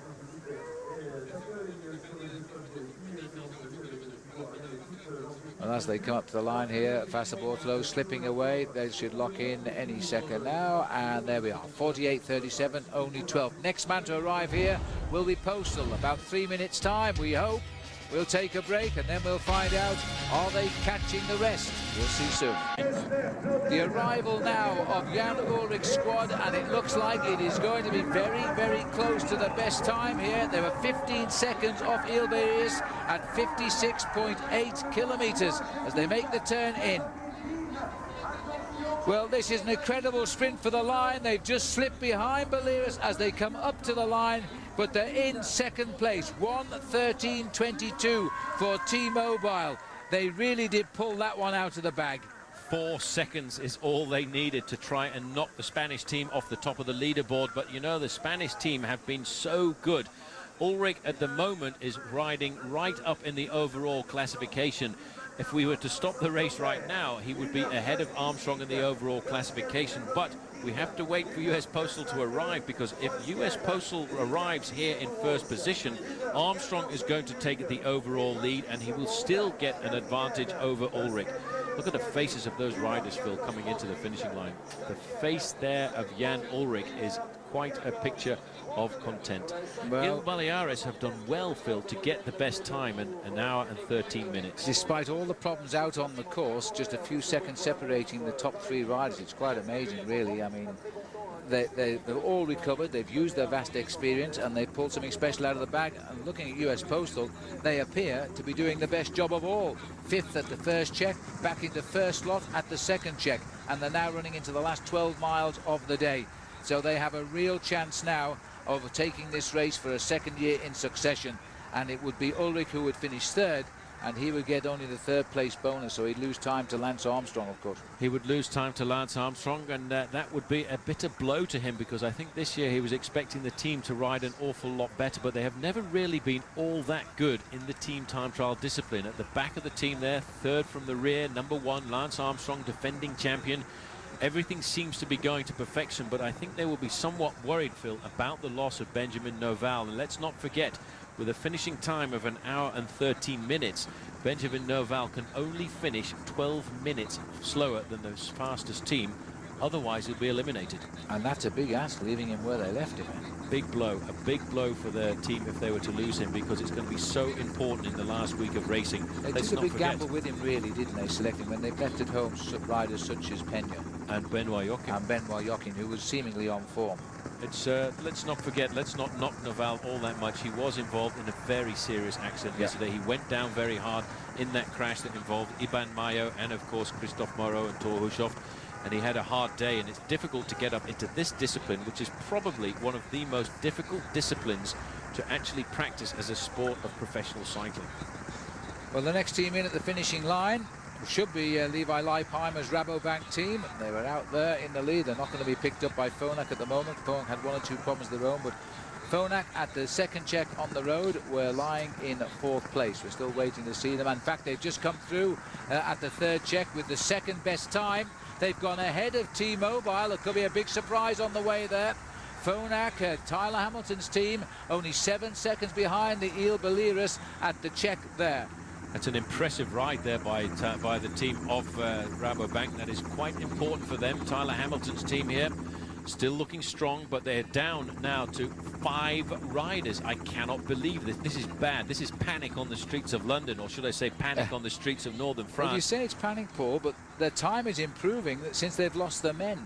They've gone through in second place. What they've done now is throw out all their cards. They can't lose anybody else, otherwise they've got to stop and wait. Well, Hamilton waited for a couple of teammates who've had problems in the early part of the course. Hamilton there in third position, wearing number 21, the leader of the team. But over the last few kilometers, it is going to be very important to have a full complement of riders. I can see a team like this actually losing themselves at least half a minute by not having a strong complement of men. So at the finishing line, we await the arrival of Levi Leipheimer's Rabobank team. We're looking down on the 5 musketeers of Phonak here, and they are doing a ride equal to the one of US Postal. They are putting themselves right back in this picture. They are running second with just 8 kilometers, 5 miles to go to the finish, and they are close enough to get the best time on the finishing line. It is going to be very close. And what we're seeing here, Paul, despite all of the problems today, all of the accidents, are the big men with the big teams are not going to concede much in time. No, they won't concede much in time at all. And in fact, they probably won't even have to take advantage of the new regulations, which limits the amount of time that a team or an individual can lose in the team time trial.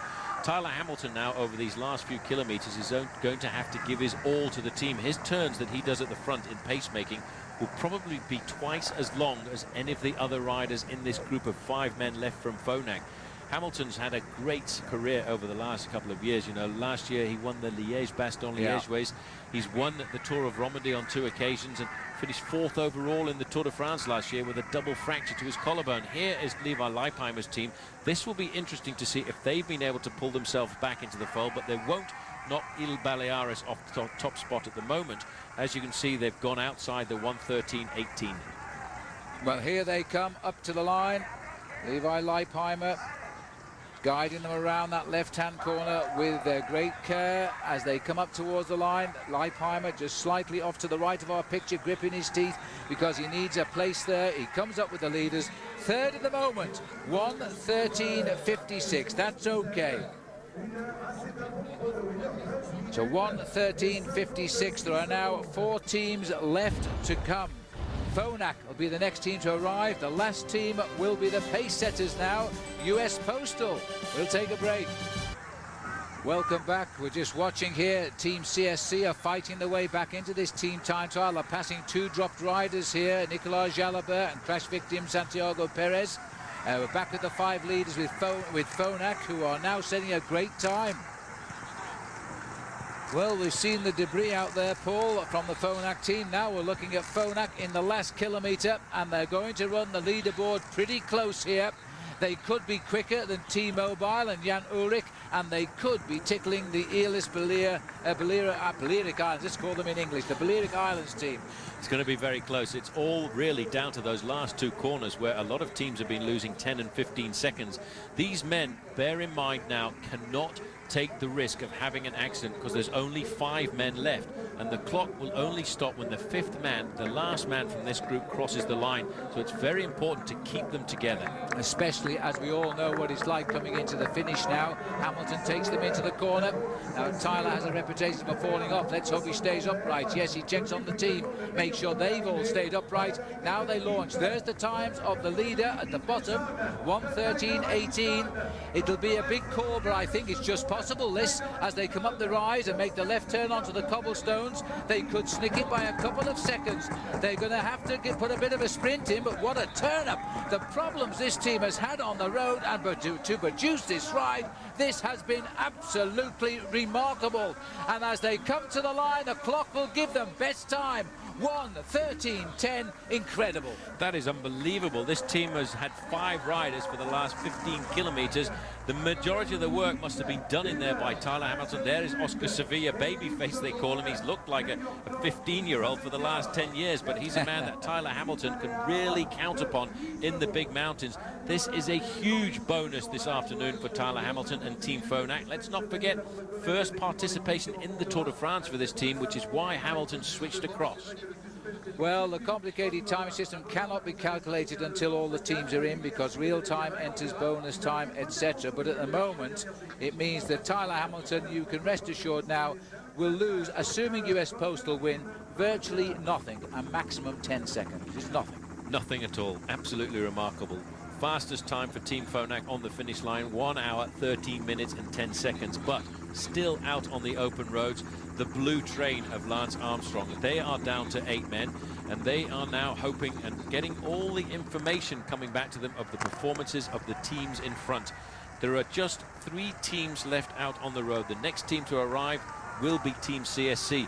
Poor old Robbie McEwen started the day in first position. There's no way he's going to be yellow jersey tonight, and neither is Fabian Cancellara going to stay up there in his second place, because he too has lost a lot of time. But despite all of the efforts today by the teams, we will still be talking seconds between whomever by the end of the day. This is still remaining a status quo race.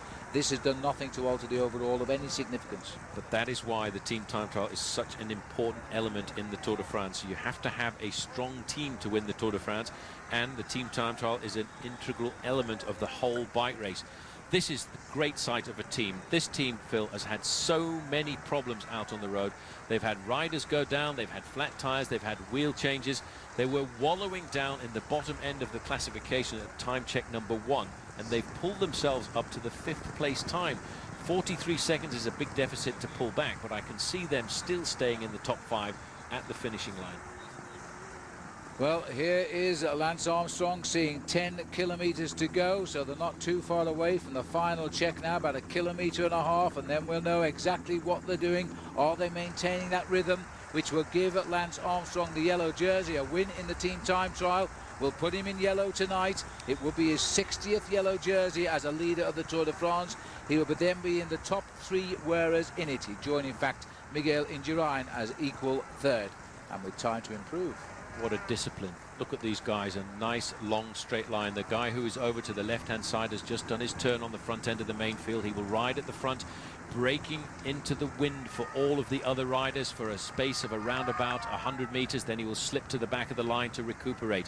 This team too has a well-drilled position. They've stuck together. They've got 9 men. They've got a slight advantage over everybody else because of that, but they lost a lot of time in the first part of the race. They're going to be a serious challenge, I think, in the latter part of this race to Armstrong, because they are a very good collective squad. They are well drilled. Look at this. They've had more trouble, I think, than anybody else. 3 riders on the deck, Jens Voigt, Flatting, and now they've held themselves together. Hats off to Bjarne Riis. What a good manager that man is, because not panicking. He's very quiet, calm spoken chap. I've never seen him get excited, and so he wouldn't be panicking when they had the problems.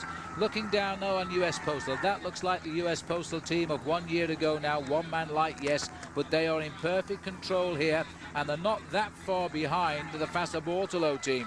Let me tell you, that image there was perfection in team time trial. A beautiful, long, straight line. The riders very close together.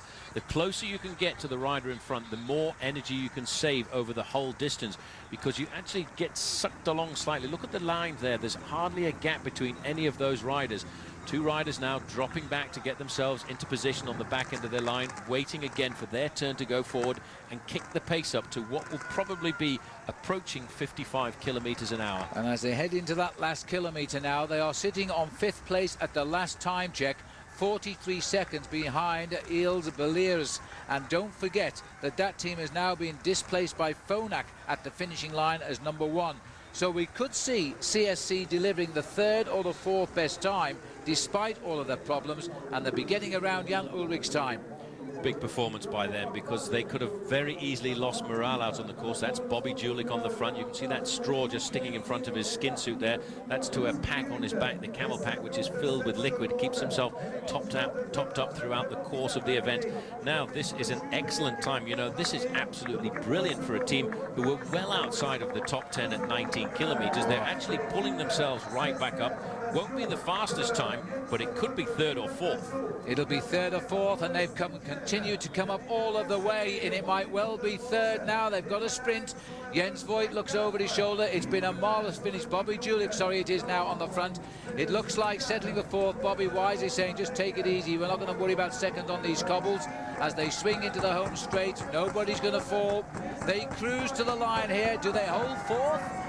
It's going to be close, I think, because they were 5th at the last check, and they've just got about enough time to get to the line here for 4th. And that, after all their trouble, simply brilliant. 1:13.49, 4th at the moment. Absolutely magical performance. Just to remind ourselves, Phil, at the first time check, Team CSC was 12th place, 58 seconds down off the leaders. They have done one of the performances of the event. When you add in all of the mishaps and misfortunes they've had out on the course, this has been a great ride by this team. Absolutely outstanding. The face there, the study of Bobby Julich, who is refining himself. Once a 3rd place finisher, let us never forget that, in the Tour de France in 1998. Well, there are 2 teams left. One we've never seen at all, Fassa Bortolo, but they're not featuring at all. But I can now tell you that US Postal at the 3rd check is through 1 minute and 8 seconds ahead of Ils Beliers, and clearly in the lead. Wow, that is unbelievable. 1:08 at 56.8 kilometers covered. Look at the line and the organization of the blue train. Well, they certainly will not get derailed here this afternoon, because this is utter perfection in team time trialing ability. But let me remind you of one thing. The new regulations now is actually going to go against Lance Armstrong. He would, in previous rules, have counted himself a minute advantage over the 2nd best team, but today his advantage will be limited to just 20 seconds.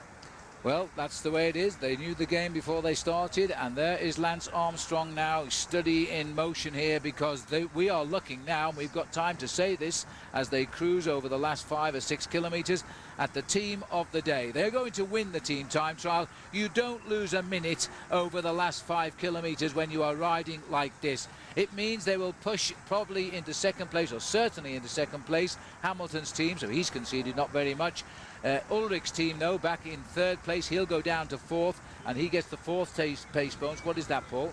He will only lose a maximum of 40 seconds, Jan Ullrich, and that is a serious advantage for Armstrong as we go into the next phase of the race, heading down towards the mountains. You can see this team is really well drilled, and I have to say, if you get a chance, just glimpse a look into the eyes of Lance Armstrong. He's concentrated.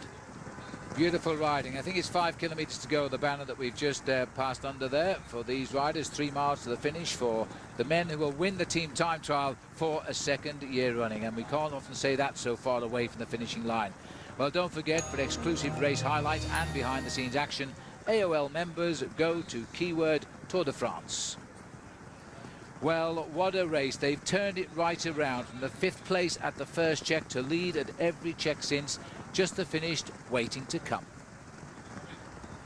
They still look superb, Paul. They're not missing a turn, none of them. What a brilliant team he's pulled together again. Not missing a beat, completely and utterly organised. This is the best organisation we've seen of any of the squads.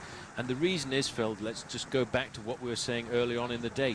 The time and money invested in this discipline. Some people say, well, it's an individual race. Why have the team time trial in the Tour de France? But it is part of the event. Everybody knows it in October when the team race is announced.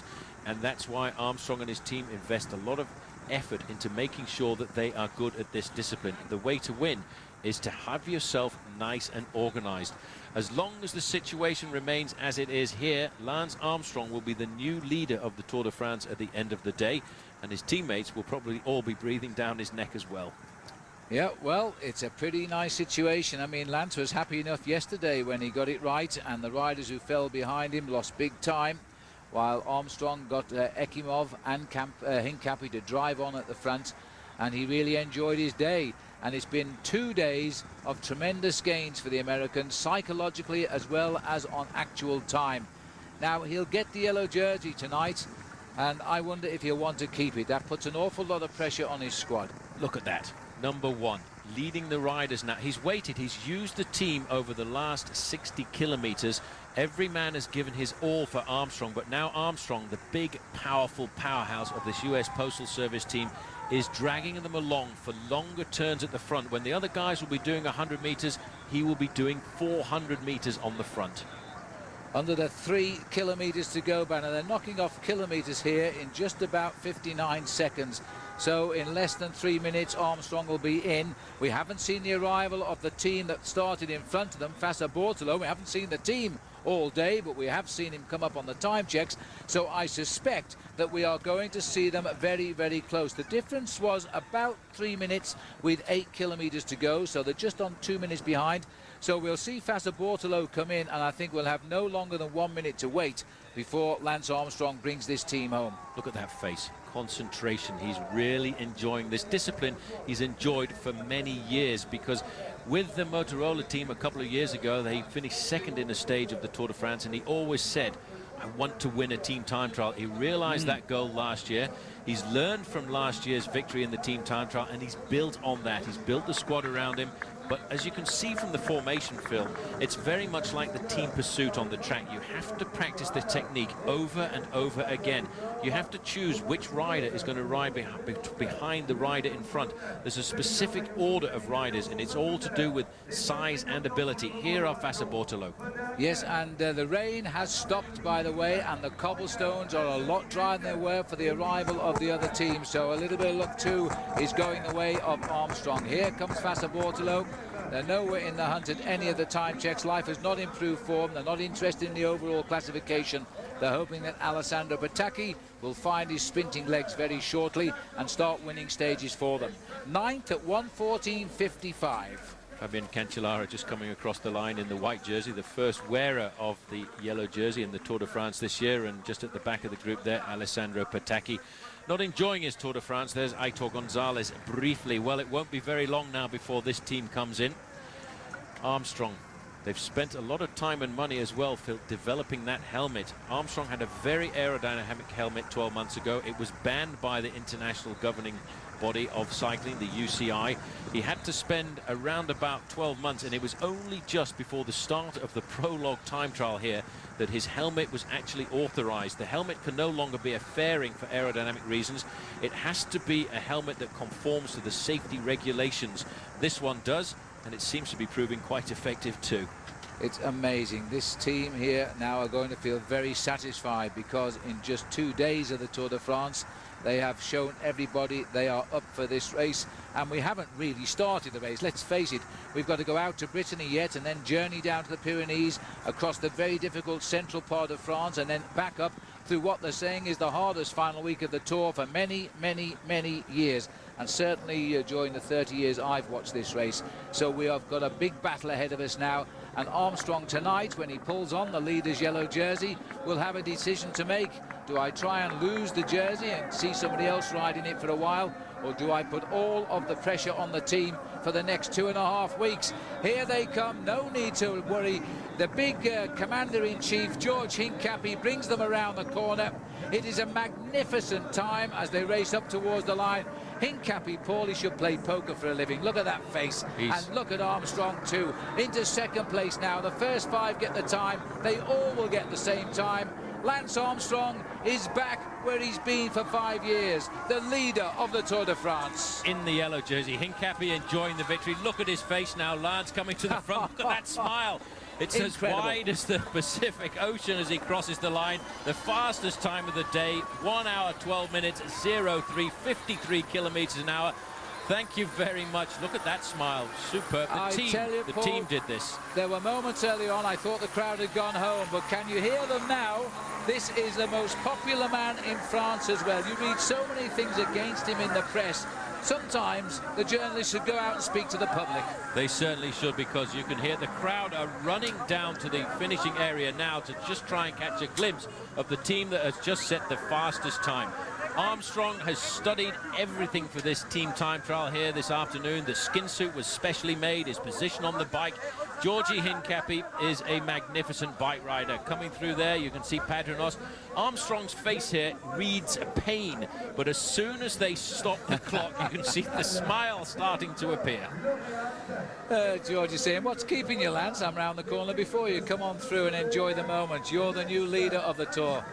It says it all. They are so much a friendly unit. It is all for one and one for all. And when you get a team like that, they prove to be mostly unbeatable. Jose Acevedo, just on a look at Rubiera at the back there, the big smile across his face. They weren't smiling a little while ago because they were all completely enveloped in pain. And they've beaten Phonak, and it was an outstanding ride. Never take that away from Tyler Hamilton. He was superb today in the face of adversary. The Eels Beliers team, they got third. T-Mobile, Jan Ulrich lost a bit of a battle there today. Team CSC in 5th place. The team of Bobby Julich, they too had terrible trouble. Well, there's the smile of the day. We'll be back with all the update next. Well, as we're looking down over the city of Arras here now, it has been a wonderful day out for a number of teams. Some have fought back from adversary, while the US Postal Boys got themselves into their big gear in the second check. So let's have a look at the Pacific Life stage result. US Postal for the second year in succession. An incredible time, 1:12.03 ahead of Hamilton's Phonak, and Ulrich's T-Mobile finishing in 4th. Further down, Levi Leipheimer's team got the 6th place. Liberty Seguros promised much more but finished 7th. And top 10 there, Fassa Bortolo just squeezing in, although we didn't see too much of them. And looking down here, these are the other teams who have no leaders on them who are going to win the Tour de France, but still they've got to put up times and they've got to watch they avoid elimination. Domina Vacanzi of Cipollini in 16th. Let's have a look what that has now done to the overall classification. And there it is, confirmed. Lance Armstrong 10 seconds ahead now of his teammate George Hincapie, who came up from lower down the top 10. Landis is in 3rd place, Acevedo is in 4th, they're all US. In fact, all of the team now has moved into the top 5 for the time being. And so they're going to be happy with that. Even Ekimov gets into the 7th place slot. Hamilton, you see, 36 seconds, that's nothing. He's ridden well today for 8th place at the moment. These are all the team. Jens Voigt, who fell. He's tumbled from 5th down to 11th, but he's still only 43 seconds behind. And let's see if we can show you any more of the big names, as the computer's going mad today. 16th place, Jan Ulrich, just a minute back. That's a big deficit at the end of the day, let's face it. Bobby Julich exactly 1 minute back as well, but hasn't done a great damage. Let's have a look then at our Subaru moment. And this is our Subaru moment, driven by what's inside, and it is the Phonak team. They had a wonderful ride today in the face of adversary, because first of all they had one problem out on the road with Santiago Perez, who was really in big trouble. They had many problems on the road. They had to, in the end, go forward with only 5 men, and they still managed to come right into the lead. That's our Subaru moment, driven by what's inside. So, as we look down on Arras, we'll take one more break. Rejoin us. It's a familiar scene. Armstrong in yellow. We'll see you in a moment. We look down here on the renovated church right in the centre of Arras. The scene, the Tour de France ever has finished here, first time ever, and the winners, US Postal in the team time trial. The new leader is Lance Armstrong yet again. Tremendous ride. They went through the first check only 5th fastest and in a little bit of trouble, because they had to lose one of their riders, Benjamin Noval, before they could settle into their rhythm. Noval, by the way, hasn't finished, and he's got just about another 15 minutes to get in. Otherwise, the time of his own team will eliminate him. He must finish within 25% of the winning team's time. Well, by the time they got to the second check, they were way out in front, and that continued to gain. They're a massive minute clear of the field on the third check, and by the finish, they have annihilated the field by 1 minute and 7 seconds over Phonak, 1 minute 15 over the Eels Baleares team, and 1 minute 19 over Jan Ulrich's T-Mobile team. Absolutely incredible performance, but you could see the difference, the way the team knitted together. They were faultless out there, and as I say, once they got the old boys moving together there, 8 of them just knitted so well. There's George Hincapie, he brought them home, and behind him Pavel Padrinos, the big team time trials. Then came Armstrong. They took no chances. They knew at this stage they were going to win the race. Why worry about it? It's all about bonus time over the others, and they were going to get the best of the bonuses. And so Lance was brought to the front, all smiles, with Yaroslav Yekimov, the Russian man who is so strong and who Lance relies on so very much. Well, we're still waiting for Lance to come onto the podium. It won't be long now. We'll take another break. Do rejoin us, because it'll be his 60th yellow jersey in every Tour de France he's led in. That's going to be some occasion. Well, we look down once more on Arras, so we're waiting for Lance Armstrong now to come out from behind the screens and step on stage and pull on what will be his 60th yellow jersey in a Tour de France. He's such a remarkable man, Paul, but he's like Eddie Merckx used to be. The big boys choose their men, handpick them, and tell them the place in life, and it's all for one and one for all. It certainly is. That was a great performance, but let's not forget the performance there wasn't from just this morning. That performance goes back 12 months. That's true. They've picked this team, they've trained this team, they've built everything up.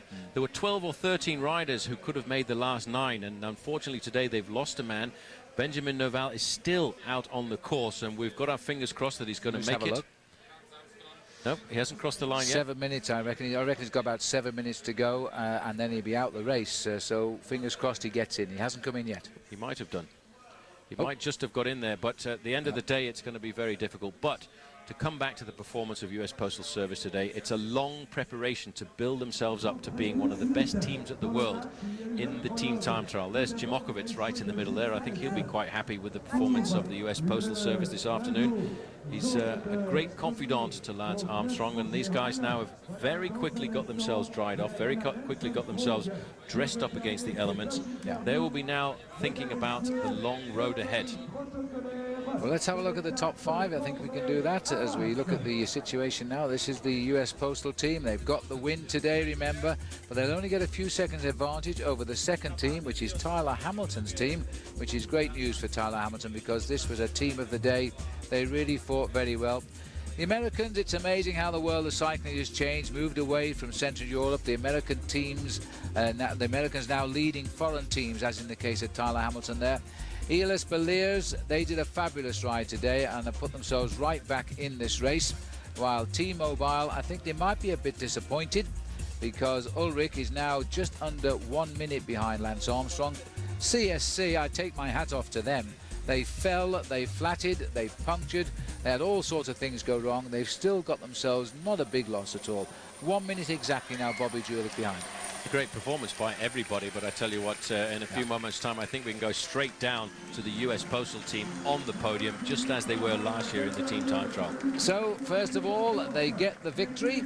Now, the Voce Balai, that's the last vehicle in the race, is in. I'm just wondering if we might see Noval come on stage here. If it is, it's a good sign.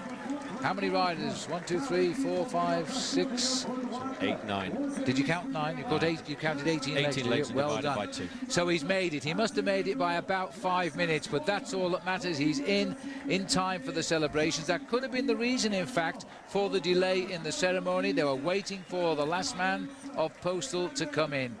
These boys look as though they've been for a Sunday morning spin on their bikes. Absolutely superb performance. They do not look tired at all. They don't look drawn. I think they're ready for the battle which is going to take place over the next couple of days.